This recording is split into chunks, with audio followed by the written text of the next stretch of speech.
జ్యోతి ఛానల్కు స్వాగతం సుస్వాగతం। ఈ ఛానల్లో తెలుగు తోట 4కు సంబంధించిన అన్ని పాఠ్యాంశాలను వాటి వ్యాకరణాన్ని అర్థాలు వచనాలు వ్యతిరేక పదాలు ఖాళీలు ప్రశ్న జవాబులతో కూడిన నోట్స్ను వేరువేరు వీడియోల్లో ఇవ్వడం జరిగింది। హాయ్ పిల్లలు, ఇప్పుడు మనం 65వ పేజీలో ఉన్న పద్య రత్నాలు అనే పాఠ్యాంశానికి సంబంధించిన వ్యాకరణాన్ని చూద్దాం। ఇవి చేయండి: వినడం, ఆలోచించి మాట్లాడటం। మొదటిది పద్యాలను రాగయుక్తంగా పాడండి। మనం నేర్చుకున్నాం కదమ్మా, రాగయుక్తంగా అలా పాడితే సరిపోతుంది। రెండవది పుత్రుడు అంటే ఎవరు? పుత్రుడు అంటే కొడుకు అని అర్థము। మూడవది పరహితం అంటే ఏమిటి? పరహితం అంటే ఇతరులకు చేసే మేలు అని అర్థము। నాలుగవది స్నేహితులతో ఎలా ఉండాలి? ఎంత స్నేహితులైనా వారిని వేళాకోళం చేస్తూ ఉంటే వారికి మీ యందు ఉన్న ఇష్టం అయిష్టంగా మారవచ్చును। కాబట్టి స్నేహితులను వేళాకోళం చేయకుండా వారితో మర్యాదగా ఉండాలి। ఈ విధంగా మీరు చెప్తే సరిపోతుందమ్మా।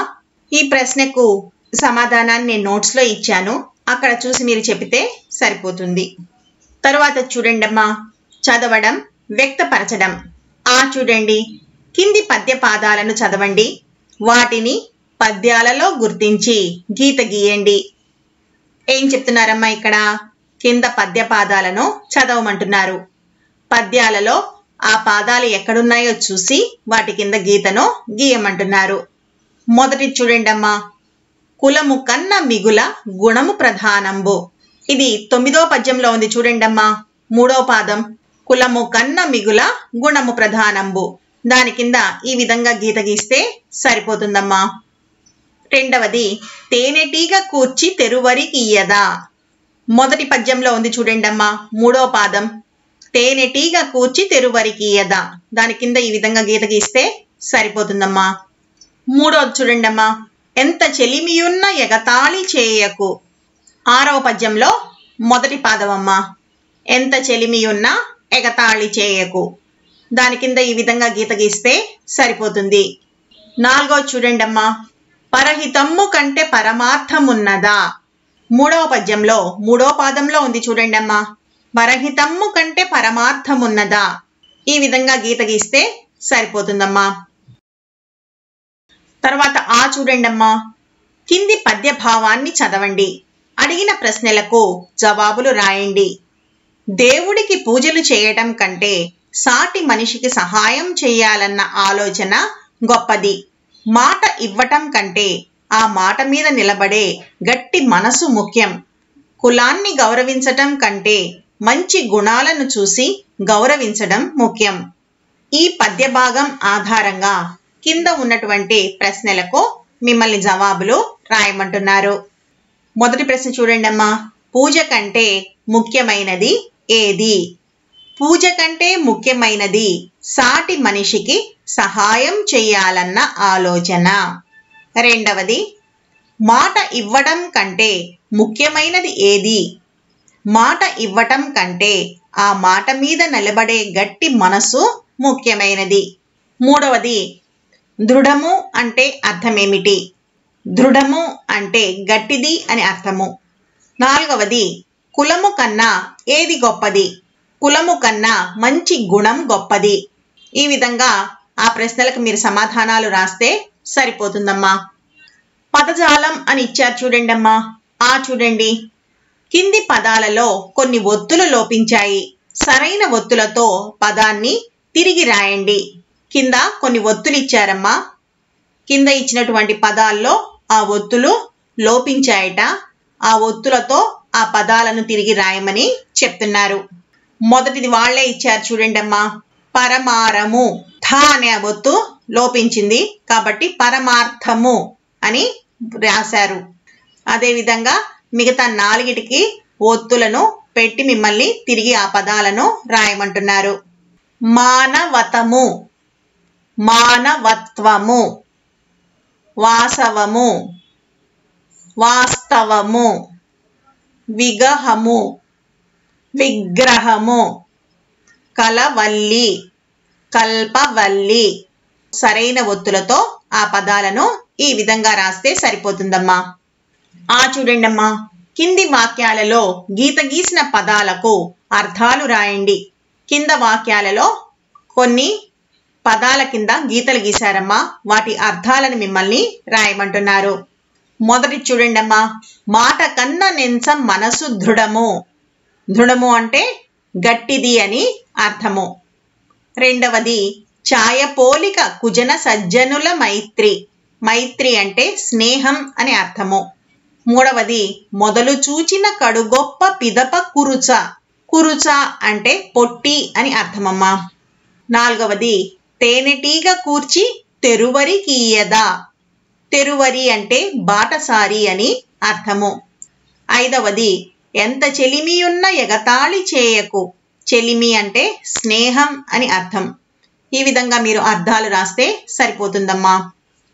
చూడండమ్మా, కింది తమాషా వాక్యాలను చదవండి, జవాబుని కనిపెట్టండి. కింద కొన్ని తమాషా వాక్యాలు ఇచ్చారమ్మా, వాటి జవాబుల్ని కనిపెట్టమని అడుగుతున్నారు. ఉదాహరణ ఇచ్చారు చూడండి, వడను తినే వడ, దవడ.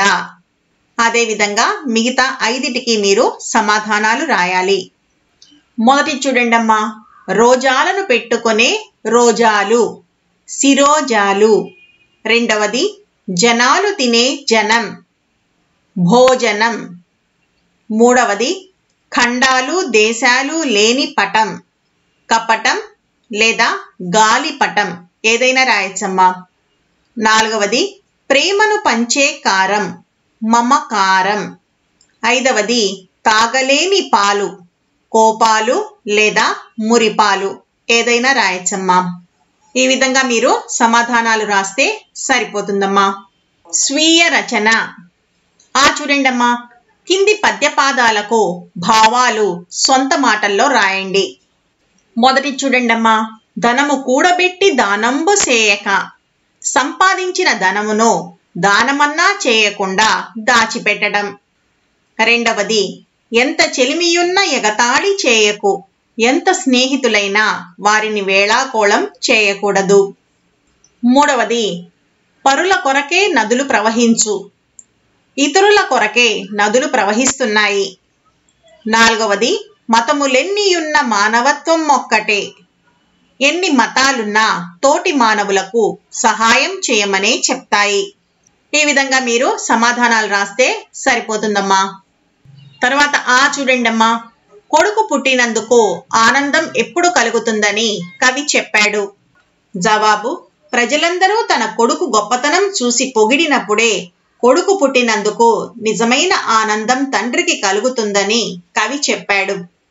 చూడండమ్మా, కవి దానం చేయకుండా కూడబెట్టిన ధనం గురించి ఏమని చెప్పాడో మీ సొంత మాటల్లో రాయండి. జవాబు, సంపాదించిన డబ్బును దానము చేయాలి. డబ్బును దానము చేయకుండా దాచిపెట్టడం వల్ల ఎలాంటి లాభం లేదని కవి చెప్పాడు. చూడండమ్మా, బలవంతుడు పద్యం నుండి మీరేమి గ్రహించారో రాయండి.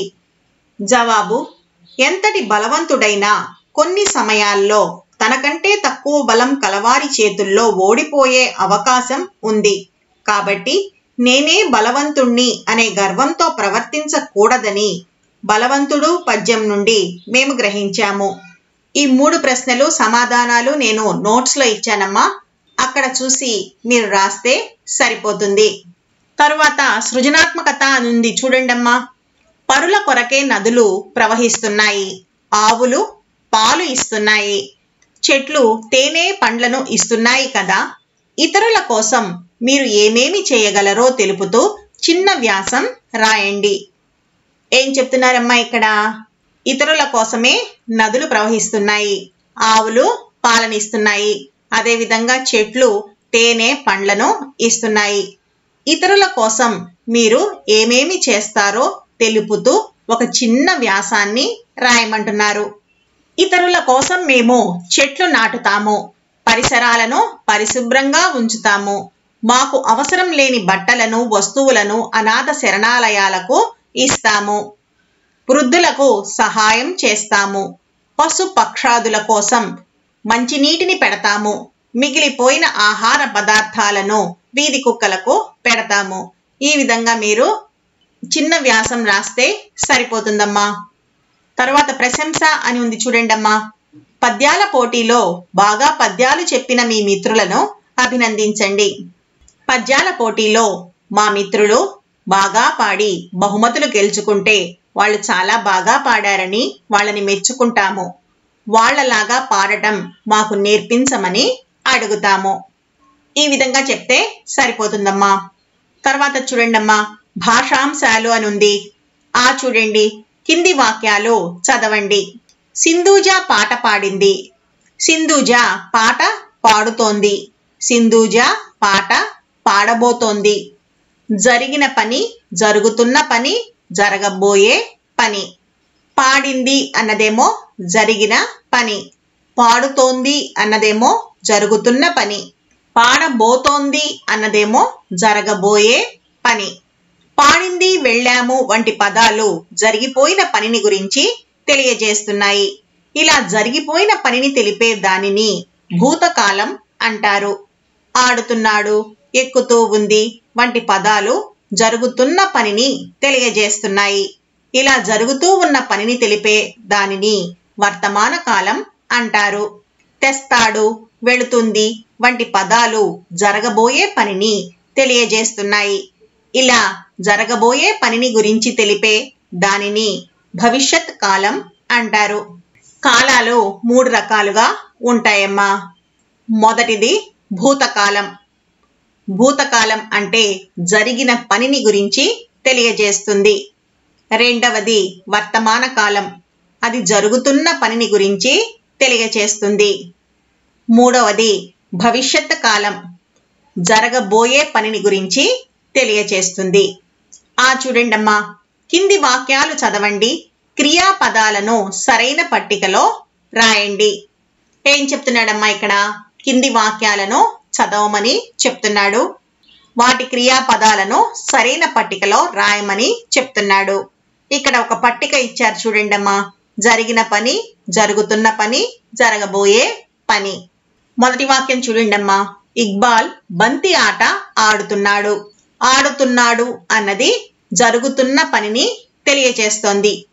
అదే కనుక ఇక్బాల్ ఆట ఆడాడు అని ఉందనుకోండమ్మా, అది జరిగిన పనిని తెలియజేస్తుంది. ఇక్బాల్ బంతి ఆట ఆడతాడు అని ఉందనుకోండమ్మా, అది జరగబోయే పనిని తెలియజేస్తుంది. కాబట్టి ఈ పక్కన ఉన్నటువంటి పట్టికలో జరిగిన పని కింద ఆడాడు, జరుగుతున్న పని కింద ఆడుతున్నాడు, జరగబోయే పని కింద ఆడతాడు. ఇలా ఆ క్రియాపదాలను సరైన పట్టికలో రాయమని చెప్తున్నారు. సింధూజ పాట పాడింది. సింధూజ పాట పాడటం అయిపోయింది కదమ్మా, ఇది జరిగిన పని. సింధూజ పాట పాడుతున్నది అని ఉంటే అది జరుగుతున్న పని కింద రాయాలి. సింధూజ పాట పాడుతుంది అంటే జరగబోయే దాని కింద రాయాలి. అదేవిధంగా రవి మావయ్య రేపు కొత్త బట్టలు తెస్తాడు. ఇంకా తీసుకురాలేదు వాళ్ళ మావయ్య, రేపు తీసుకొస్తాడు. కాబట్టి జరగబోయే పని కింద తెస్తాడు అన్నది రాయాలి. అది రవి మావయ్య కొత్త బట్టలు తెచ్చాడు అని ఉందనుకోమ్మా, అప్పుడు జరిగిన పని కింద తెచ్చాడు రాయాలి. రవి మావయ్య కొత్త బట్టలు తెస్తున్నాడు అని ఉందనుకోమ్మా, అప్పుడు అది జరుగుతున్న పని కింద రాయాలి. నాలుగవది కోతి కొబ్బరి చెట్టు ఎక్కుతున్నది. ఎక్కుతున్నది అని ఉంది కాబట్టి ఇది జరుగుతున్న పనిని తెలియజేస్తోంది. కోతి కొబ్బరి చెట్టు ఎక్కింది అని ఉంటే జరిగిన పనిని తెలియజేస్తుంది. కోతి కొబ్బరి చెట్టు ఎక్కుతుంది అని ఉంటే జరగబోయే పనిని తెలియజేస్తుంది. ఐదవది మేము నిన్న సినిమాకు వెళ్ళాము. వెళ్ళాము అన్నది జరిగిన పనిని తెలియజేస్తోంది. మేము సినిమాకు వెళ్తున్నాము అని ఉంటే అది జరుగుతున్న పనిని తెలియజేస్తుంది. మేము రేపు సినిమాకు వెళతాము అని ఉంటే అది జరగబోయే పనిని తెలియజేస్తుంది. ఆరవది నాయనమ్మ వచ్చే సోమవారం శ్రీశైలం వెడుతుంది. ఇంకా వెళ్ళలేదు ఆవిడ, వచ్చే సోమవారం వెళ్తుంది అని ఉంది. కాబట్టి ఇది జరగబోయే పనిని తెలియచేస్తుంది. నాయనమ్మ శ్రీశైలం వెళ్ళింది అని ఉందనుకోండి, అది జరిగిన పనిని తెలియచేస్తుంది. నాయనమ్మ శ్రీశైలం వెళ్తున్నది అని ఉన్నదనుకోండి, అది జరుగుతున్న పనిని తెలియచేస్తుంది. పట్టికలో మీరు ఈ విధంగా రాయాలమ్మా. ఆడాడు, ఆడుతున్నాడు, ఆడతాడు. రెండవది పాడింది, పాడుతున్నది, పాడుతుంది. మూడవది తెచ్చాడు, తెస్తున్నాడు, తెస్తాడు. నాలుగవది ఎక్కింది, ఎక్కుతున్నది, ఎక్కుతుంది. ఐదవది వెళ్ళింది, వెళుతున్నది, వెళ్తుంది. ఈ విధంగా మీరు పట్టికలో రాయాలమ్మా. చూడండమ్మా, కింది వాక్యాలు చదవండి, ఏ కాలంలో ఉన్నాయో రాయండి. కింద కొన్ని వాక్యాలు ఇచ్చారమ్మా. భూతకాలం, వర్తమాన కాలం, భవిష్యత్తు కాలం. ఈ మూడిట్లో ఏ కాలానికి చెందినవో రాయమని చెప్తున్నారు. మొదటి చూడండమ్మా, జోసెఫ్ రేపు విశాఖపట్నం వెళ్తాడు.